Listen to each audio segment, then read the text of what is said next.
First of all, the law requires all unclassified documents related to Epstein to be released. It's obvious they have not met that standard.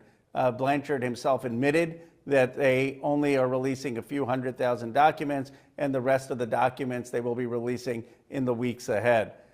It is disappointing that they haven't been able to release these documents on time in compliance with the law. While it's clear they're trying at the very least to meet the deadline, they should have been able to do more. And if they couldn't do it, they should have met with the survivors' lawyers or with the Oversight Committee or with Massey and me to explain why not.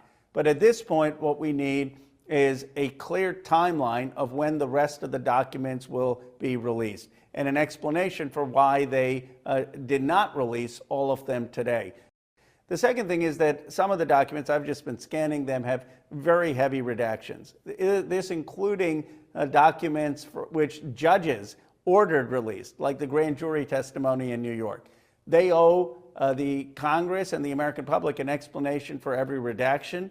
That I didn't see published on the DOJ page, but the law is very clear that any redaction has to be justified in writing.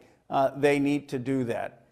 Look, the Justice Department has very little credibility. Pam Bondi said months ago there was nothing more to release. Now they've contradicted themselves. Obviously, there was more to release given that they're releasing hundreds of thousands of new documents. Now, the question is, how do we believe them?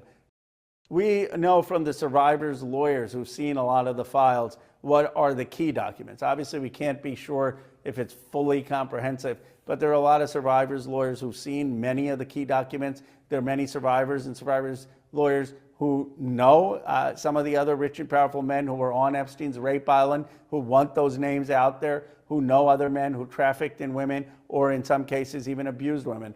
And if those names are not coming out there, if those witness interviews are not coming out there, we know it's an incomplete release. We could hold impeachment hearings for Pam Bondi if it gets to that, or Todd Blanche. We could hold them in inherent contempt of Congress, again, if it gets to that. We could refer Justice Department officials for criminal prosecution if it looks like they have engaged in excessive redaction or tampering. And we can support lawsuits to abide by the law. All options are on the table.